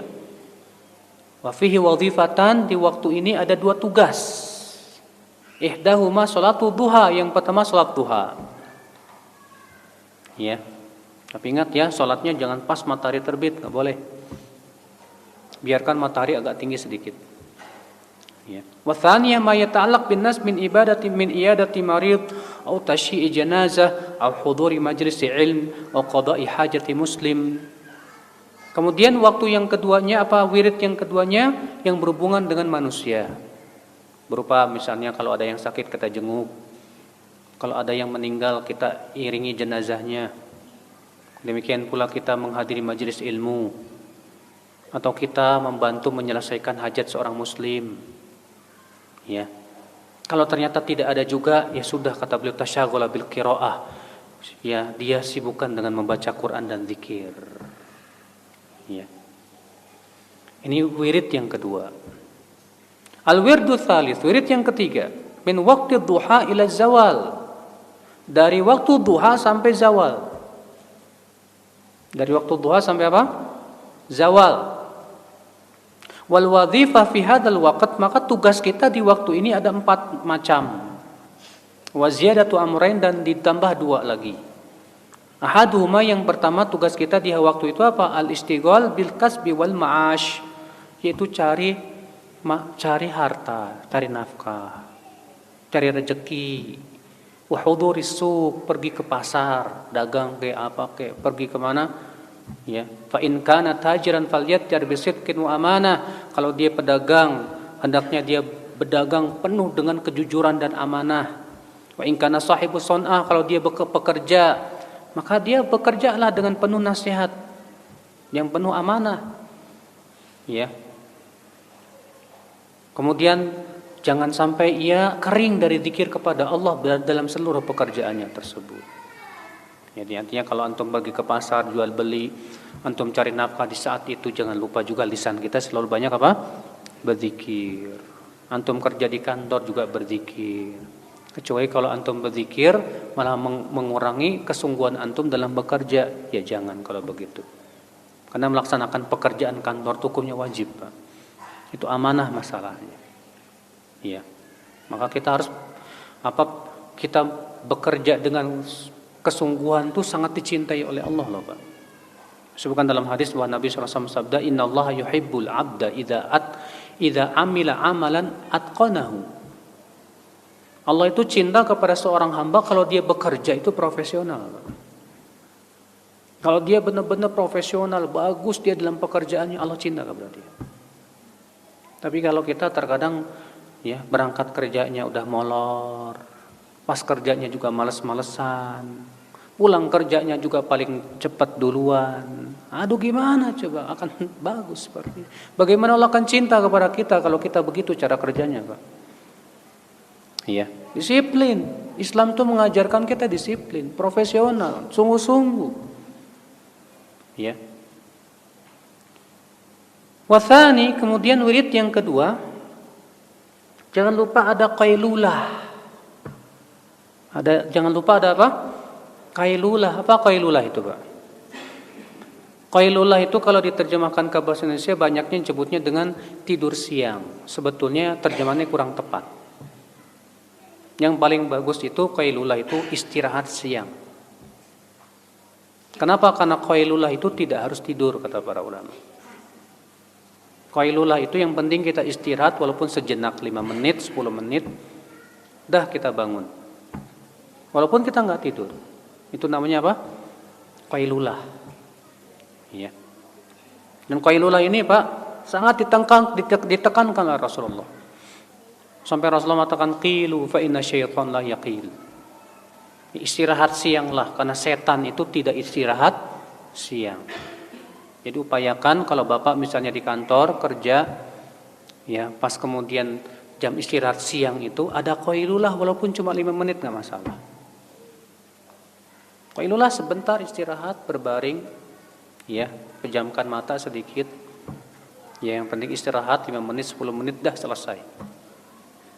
Makanya yang kata para ulama qailulah yang terbaik itu yang bagus itu tidak lebih dari 1 jam. Lebih dari itu kurang bagus. Qailulah ya.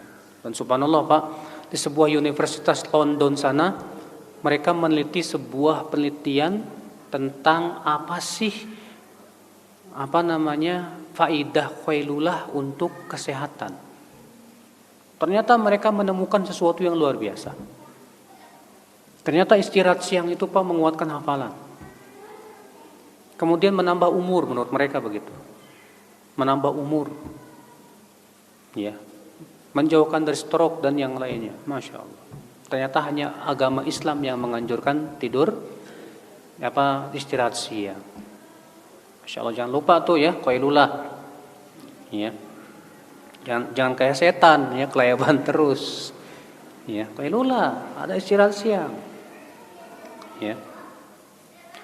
Kama yu'inu sahur ala siyamin nahar fa in nama falyajtahid fil intibah qabla zawal biqadri al-istidad lis-shalah qabla dukhulil waqt. Ini sama dengan sahur bagi mereka yang mau puasa. Ya. Maka demikian pula orang yang qailulah insyaallah juga bisa membantu dia untuk tahajud. Kalau dia istirahat di waktu siangnya cukup, insyaallah di waktu malam dia bisa tahajud biidznillah. Ya. Kata beliau, wa'lam anna al-laila wan nahar 24 sa'ah. Ketahuilah, siang dan malam itu ada 24 jam. Ini di zaman Imam Ghazali sudah ada jam loh Pak. Dan beliau mengatakan ini kan buku ini ikhtisar dari kitab ya apa? Minhajul Qasidin. Minhajul Qasidin itu ikhtisar dari kitab apa? Ihya Ulumuddin. Jadi buku aslinya Ihya Ulumuddin Imam Ghazali. Kemudian dipilih-pilih lagi, ya jadilah kitab Minhajul Qasidin. Kemudian sama Ibnu Qudamah diringkas lagi, dipilih-pilih lagi. Jadi Mukhtasar Minhajul Qasidin. Masya Allah. Ya. Kata beliau, sehari semalam itu ada 24 jam. Fal-i'tidal an yanam min dzalika bi thuluth. Yang paling bagus tidur dari 24 jam itu sepertiganya. Sepertiga dari 24 jam berapa? 8 jam. Beliau mengatakan bahwa tidur yang paling bagus itu ya 8 jam. Cuma masalahnya Pak, kalau kita kayak kurang Pak. 8 jam biasanya buat anak-anak. Kalau udah tua biasanya 6 jam. Ya, 7 jam udah cukup udah. Ya. Faman nama aqal min dzalik lam ya'man ittirab badani. Siapa yang tidurnya kurang dari 8 jam, tidak aman akan terjadi sesuatu di badannya, kata beliau. Ya, artinya kesehatannya terganggu. Wa man nama aktsar min dzalika tarakasaluhu. Tapi kalau siapa yang tidur lebih 8 jam, biasanya banyak malesnya. Enggak bagus juga. Fa idza nama aktsar min dzalika fil lail fala wajha li naumi fin nahar. Kalau ternyata di waktu malam sudah tidur 8 jam, di waktu siang enggak usah tidur lagi. Kenapa? Udah cukup. Ya. Man naqasa minhu istawfa man naqasa fin nahar. Tapi kalau di waktu malamnya kurang tidurnya, hendaknya di waktu siang disempurnakan. Begitu kata beliau, untuk bisa menjaga keseimbangan tubuh kita. Ya, Masya Allah ya. Islam itu bukan hanya mengurus masalah akhirat Pak. Masalah kesehatan badan saja diurus. Ya. Makanya Islam itu agama universal. Semua diurus dalam Islam. Kita bukan cuma mikirin bagaimana sholat, tapi juga gimana supaya kita sehat juga. Penting itu. Ya. Al-wirdur rabi, wirid yang keempat. Ma baina zawal ilal faraq min salatil dhuhr. Dari semenjak tergelincir matahari sampai selesai salat zuhur. Wa huwa aqsar awradin naharu afdaluha, dan ini wirid yang paling pendek tapi paling utama kata beliau. Wa yang bagilahu fi hadzal waqt idza adzana al-muadzin an yujibahu bimithli qawlihi. Maka di waktu ini ketika terdengar adzan, upayakan kita sibukkan menjawab adzan. Bapak tahu tidak keutamaan menjawab adzan apa? Ya, besar Masya Allah. Kata Rasulullah, siapa yang menjawab muadzin dari hatinya langsung, maka Allah ampuni dosanya yang lalu maupun yang akan datang. Iya.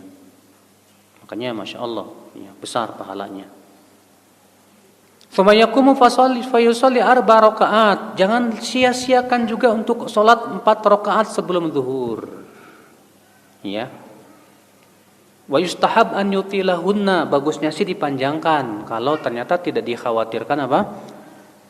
Segera qomat. Kenapa? Fa in abwabas sama tuftahina idzin, karena di waktu itu pintu-pintu langit dibuka. Ya. Tsumma yusalli adh-dhuhr wa sunnataha, kemudian ia salat zuhur dan sunnah setelahnya. Ya. Itu 4 rakaat juga kalau bisa. Karena untuk zuhur itu ada 3 macam Pak. 2 sebelum, 2 setelah. Yang kedua 4 sebelum, 2 setelah. Yang ketiga 4 sebelum dan 4 setelah. Dan semuanya hadisnya sahih Pak. Sebutkan dalam hadis, man hafadha ala thintai asyrata raq'ah bunya lahu baitun fil jannah. Siapa yang betul-betul menjaga 12 rakaat sehari semalam, dibangunkan untuknya rumah di surga. Itu 2 sebelum subuh, 4 sebelum zuhur, 2 setelah zuhur, 2 setelah maghrib, dan 2 setelah isya. Masya Allah. Kalau kita jaga terus itu kata Rasulullah, dibangunkan rumah di surga. Bayangin Pak. Kalau Bapak mau bangun rumah di dunia pakai apa, Pak? Nyari duit, capek. Kalau kita pengen dibangunkan rumah di surga, jaga nih, kata Rasulullah, 12 rakaat ini. Yang satu yang lain, siapa yang menjaga 4 sebelum zuhur dan 4 setelah zuhur, maka ia tidak disentuh neraka. Ini berat memang, Pak. Karena waktu zuhur ini waktu sibuk biasanya. Tapi kalau kita bisa jaga, luar biasa itu. Tapi yang paling bagus ya, kita lakukan sholat sunnah itu di mana? Di rumah, kalau bisa. Ya. Al-wirdul khamis, wirid yang kelima. Ma ba'da dzalika ila al-'asr. Itu setelah sholat zuhur sampai asar. Fayustahabu lahu fi hadzal waqt al-ishtighal bidzikri was-shalah wa fununil khair wa min afdhalil a'mal intidharu shalah ba'da shalah. Maka disunahkan pada waktu itu sibukkan dengan zikir, salat, demikian pula amal-amal kebaikan yang lain. Apalagi kalau dia berada di masjid sampai salat berikutnya, itu lebih bagus lagi. Karena kan kita udah, ini menunjukkan Pak, istirahat siang itu yang bagus sebelum zuhur. Makanya disebutkan dalam satu riwayat, dahulu para sahabat biasa tidur siang atau istirahat siang itu qailullah sebelum zuhur, kecuali hari Jumat. Maka mereka jadikan qailulahnya setelah Jumatan. Ya. Jadi itu akal Islam. Tapi kalau misalnya kita sebelum zuhur enggak bisa qailulah, ya kita upayakan qailulahnya setelah zuhur. Ya. Kok enggak disebutin makan siang sih? Ya makan siang ya baguslah kalau enggak puasa, ya. Enggak disebutkan oleh beliau karena beliau ingin hanya menyebutkan tentang tugas-tugas ibadah waktu itu. Ya. Al-wirdus sadis. Kemudian wirid yang keenam. Idza dakhala waqtul 'asar ila an tasfarra syams. Kalau masuk waktu asar sampai matahari menguning. Walaysa fi hadzal waqt salatun siwa 4 rakaat bainal adzanain thumma furidhal 'asru. ثم يتشاغل بالأقسام الأربعة التي سبق ذكرها في الورد الأول والأفضل في تلاوة القرآن بالتدبر والتفهم. Kata beliau, di saat ini kita lakukan apa? Salat asar, tapi usahakan kita qobliyah asar 4 rakaat. Karena disebutkan dalam riwayat Abu Daud dengan sanad yang dan hadis itu hasan insyaallah, Rasulullah bersabda rahimallahu mra'an shalla qabla al-'asri 4. Semoga Allah merahmati orang yang sholat sebelum asar 4 rakaat. Jadi kalau kita sholat 4 rakaat sebelum asar itu Pak, didoakan oleh Rasulullah, semoga dirahmati. Masya Allah. Ya. Kemudian setelah itu sholat asar. Setelah itu kita sibukkan dengan zikir. Yang paling utama membaca Al-Quran. Setelah zikir pagi dan petang selesai. Ya. Kemudian mentadaburi dan memahami Al-Quran. Masya Allah. Ini wirid yang keenam. Al-wirdus sabis. Sekarang wirid yang ketujuh. Ini wirid siang ada berapa tadi? 7. Min isfirari syams ila an taghrub. Dari matahari menguning sampai terbenam. Wahwa waktun syarif, ini waktu yang sangat mulia. Qala Al-Hasan Al-Basri, kanu ashadda ta'ziman lil ashi min awalin nahar. Al-Hasan Al-Basri mengatakan, dahulu salafus saleh lebih mengagungkan waktu sore ini dibandingkan waktu pagi. Ya, jadi menurut salafus saleh waktu sore itu lebih utama dibandingkan waktu apa? Pagi. Fa yastahabu fi hadzal waqt at-tasbih wal istighfar khassah, dan disunahkan waktu itu banyak-banyak bertasbih dan istighfar kepada Allah, banyak berzikir kepada Allah. Ya. Nah ini akhi azani Allah wa iyyakum 7 wirid di waktu siang. Saya kira cukup sampai di sini. Kita buka tanya jawab. Bagi yang mau bertanya silakan. Bolehkah digabung ayat kursi, Al-Falaq, An-Nas, Al-Ikhlas dengan zikir pagi dan petang? Saya belum mendapatkan riwayat tentang masalah ini.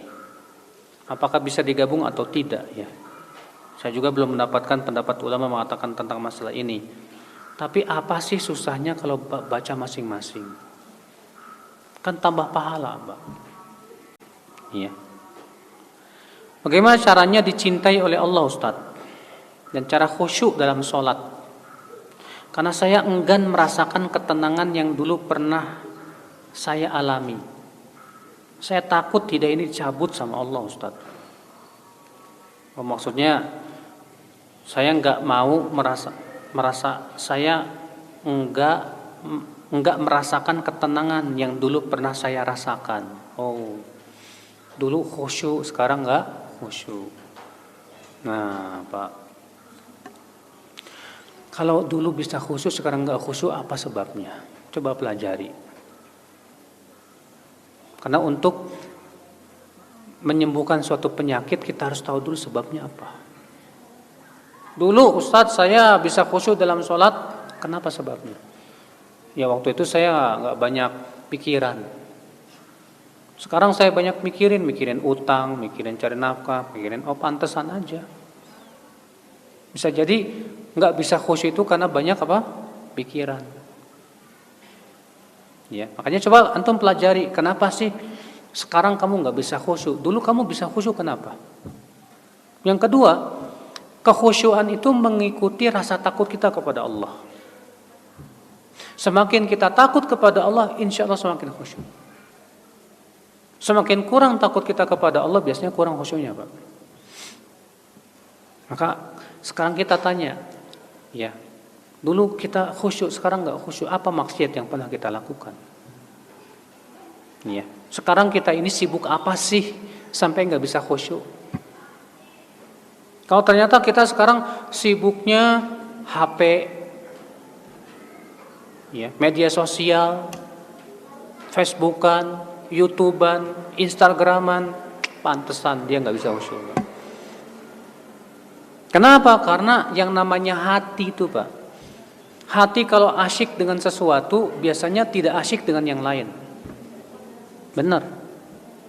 Antum kalau asyik dengan YouTubean, ya, nonton film dan yang lainnya, atau asyik main game, sholat nggak asyik. Kenapa? Karena ada yang lebih asyik di hati kita dari sholat. Kalau kita merasakan nikmat, dulu saya bisa khusyuk karena saya waktu itu belum asyik dengan game, saya belum asyik dengan media sosial, saya belum asyik dengan apapun. Saya lebih asyik dengan sholat, pantesan bisa khusyuk. Sekarang kamu lebih ada sesuatu yang lebih kamu asyik di hatimu daripada sholat, pantesan nggak bisa khusyuk. Nah, disinilah yang kita harus coba merenung, introspeksi diri, muhasabah. Kenapa saya kok nggak bisa khusyuk sekarang ini? Pasti ada sebabnya itu. Pasti ada sebabnya. Makanya nanti beliau akan sebutkan juga bagaimana cara khusyuk di dalam sholat. Iya, kalau nggak salah sudah lewat apa belum? Saya nggak tahu. Udah kayaknya. Ya, cara khusyuk dalam sholat diantaranya sambil mentadaburi ayat-ayat. Ya.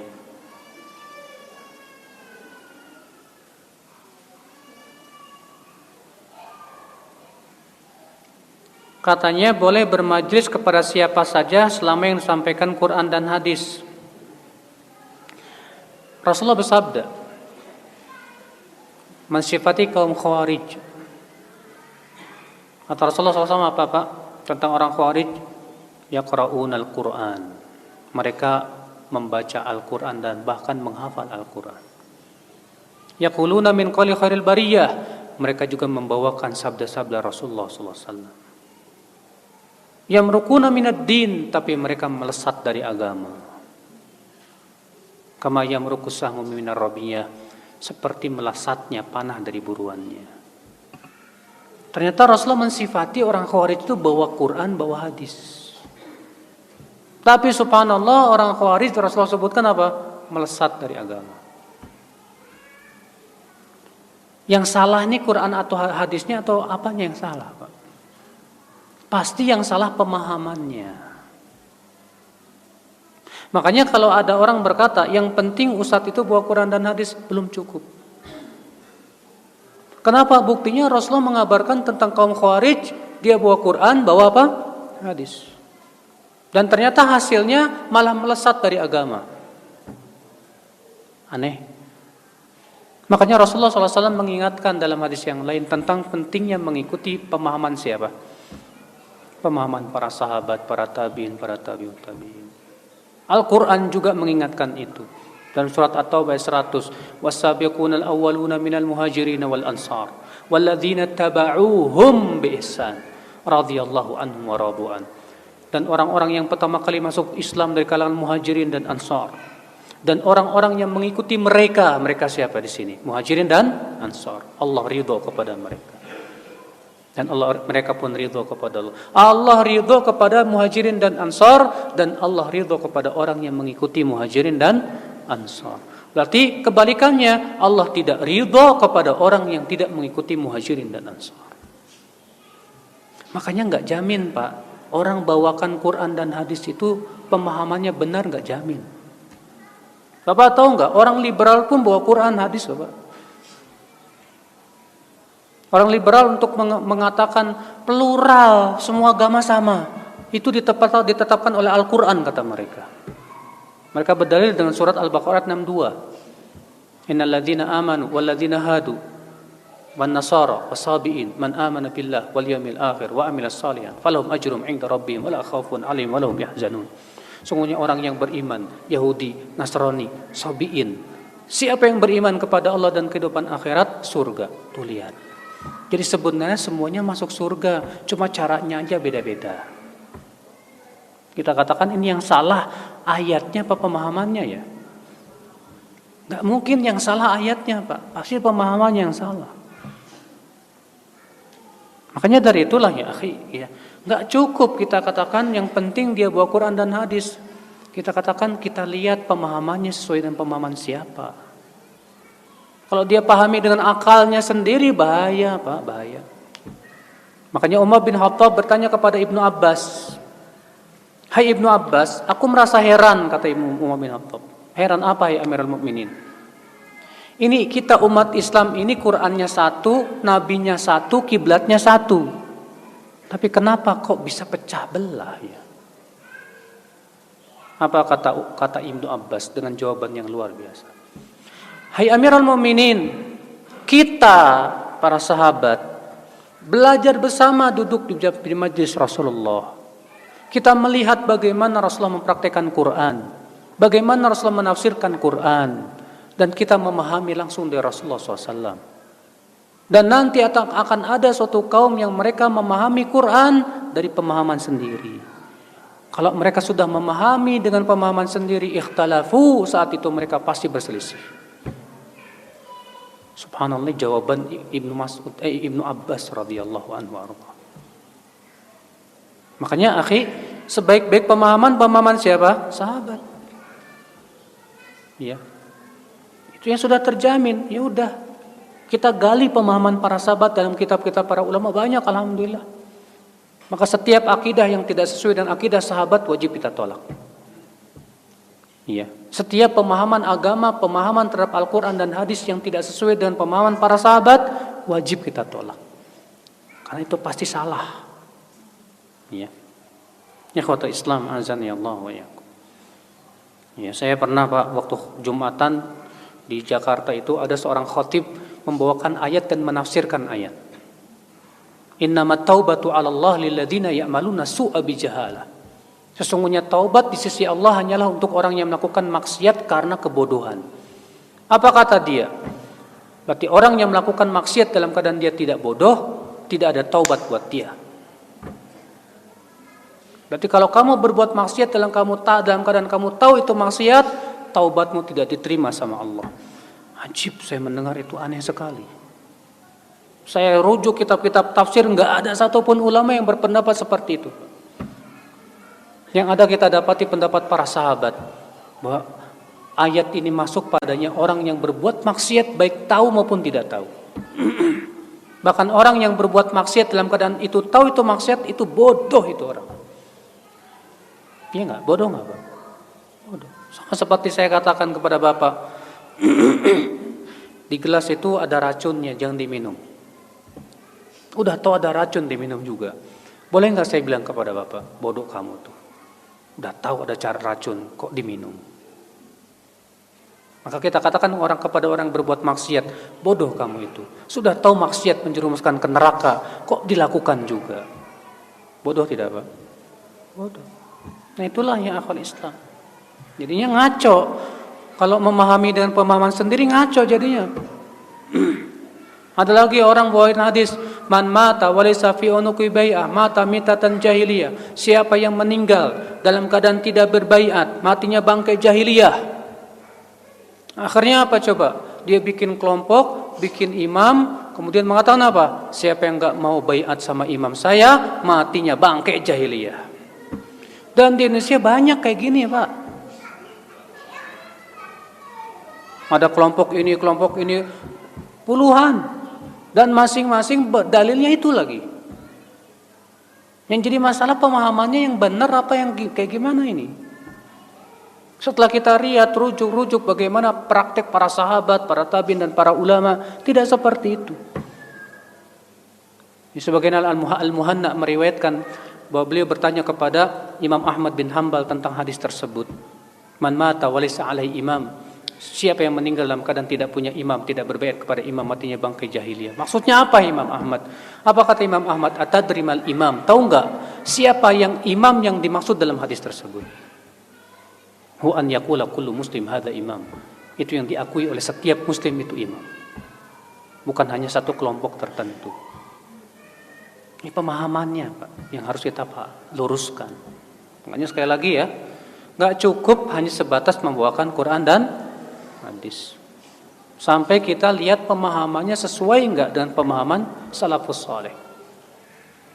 Iya. Banyak di antara jamaah yang melakukan sholat 4 rakaat setelah adzan subuh dengan 2 salam. Bagaimana ya Ustadz? Mungkin maksudnya dia sholat tahiyat masjid, kemudian sholat qobliyah subuh. Itu mungkin maksudnya dia. Ya. Walaupun sebetulnya kalau dia sholat 2 rakaat dengan niat sekaligus tahiyat masjid sudah cukup. Karena kata Imam Nawawi dalam kitab Syarhul Muhadzab, bahwa sholat tahiyat masjid itu bisa gugur dengan sholat apapun juga. Kenapa? Karena kata beliau, Nabi hanya memutlakan apabila salah seorang dari kalian masuk masjid, janganlah ia duduk sampai sholat 2 rakaat apapun juga sudah mewakili, kata beliau. Kalau kita masuk masjid langsung sholat qobliyah subuh sudah cukup. Kalau kita masuk masjid langsung sholat fardu, misalnya karena kita masuk masjid orang lagi sholat fardu, tapi sudah cukup. Iya. Nah itu. Tapi kalau dia mau pistah, saya mau qobliyah subuh dulu, mau tahiyat masjid dulu, kemudian setelah itu salat subuh, nggak apa-apa. Silahkan. Kapan kita berdoa mengangkat tangan dan tidak mengangkat tangan? Pak, doa-doa yang itu sama dengan zikir, baiknya tidak mengangkat tangan. Contoh misalnya, doa mau jima, nggak ada satupun riwayat Nabi mengajarkan mengangkat tangan. Ayo neng kita mengangkat tangan dulu. Allahumma jannibna syaiton wa jannibi syaiton ma razaqtana. Nggak ada. Doa masuk WC, nggak ada. Rasulullah mengajarkan mengangkat tangan. Allahumma inni a'udzubika minal khubuthi wal khaba'ith, sambil mengangkat tangan sambil masuk WC. Demikian pula sama ya setelah wudu, setelah adzan, ya itu semua tidak ada satupun riwayat Rasulullah mengangkat tangan. Bagaimana menumbuhkan gemar membaca? Ini pertanyaan bagus banget nih, Pak. Karena orang Indonesia ini paling malas baca. Kita ini banyaknya senangnya instan. Sampai makanan juga instan, mie instan, ini instan, semuanya maunya instan. Sampai nuntut ilmu pun maunya instan, gitu. Nggak ada semangat membaca. Baca satu halamannya udah ngantuk. Ya. Sampai pedagang buku ngeluh, aduh sekarang jualan buku payah nih katanya. Iya, karena memang semangat membaca kita itu sangat kurang. Lihat Pak, orang Jepang itu Pak, semangat bacanya luar biasa Pak. Dan mereka notabene-nya bukan muslim loh, Pak. Saya diceritakan teman-teman saya, mereka itu kalau di kereta itu mereka tidak menyanyiakan waktu mereka. Ada yang baca koran, ada yang baca majalah, pokoknya baca aja. Sementara kita lihat sini, lihat sana, lihat sana. Coba bayangkan kalau alangkah lebih bagusnya kalau baca buku, Masya Allah. Nah, caranya gimana supaya gemar membaca? Pertama harus menumbuhkan dulu rasa cinta kepada ilmu. Karena gemar itu tanda cinta, Pak. Kalau kita tidak ada rasa cinta kepada ilmu, saya yakin kita tidak akan gemar membaca. Ya. Yang kedua, kita harus punya strategi dan punya target. Antum lihat buku berapa halaman? Biasanya buku yang antum beli ini ada sekitar 300 halaman. Sehari antum mampu baca berapa halaman? Misalnya saya sehari mampunya 10 halaman. 300 bagi 10 berapa, Pak? 30, berarti target saya baca habiskan buku ini dalam 30 hari. Upayakan setiap hari kita disiplin 10 halaman. Yang kedua, kita harus biasakan. Nah, pembiasaan ini yang susah, Pak. Ya. Pembiasaan ini yang butuh pada perjuangan. Karena ketika baca, ting HP, ting Facebook. Maka kalau kita tidak ingin terganggu, jauhi semua yang bisa mengganggu udah. Ya. Kalau antum sudah terbiasa sehari 10 halaman, sehari dan mulai antum rasa cinta dan rasa suka itu muncul. Antum akan minta lebih dari itu. Wallah.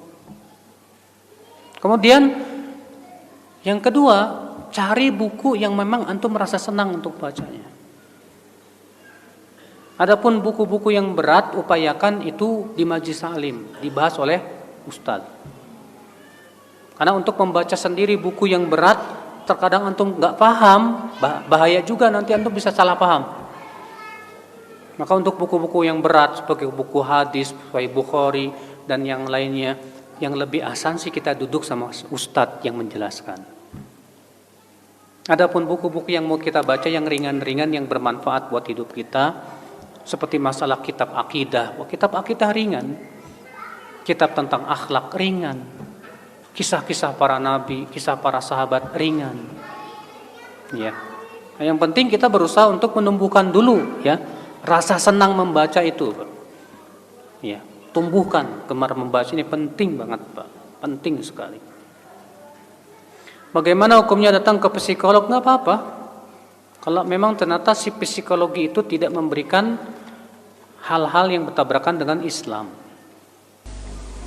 Ya, kalau psikologi ini ya dengan melihat bagaimana psikologi orang ini begini, oh bagusnya begini, kemudian diberikan solusi itu tidak bertabrakan dengan syariat Allah, ya dengan tidak bertabrakan dengan ajaran Islam, maka boleh. Adapun kalau diberikan solusinya bertabrakan dengan ajaran Islam, jangan. Ya. Wallahu alam, semoga yang saya sampaikan bermanfaat. Subhanakallah bihamdik, asyhadu an la ilaha illa anta, astaghfiruka wa atubu ilaik. Wassalamualaikum warahmatullahi wabarakatuh.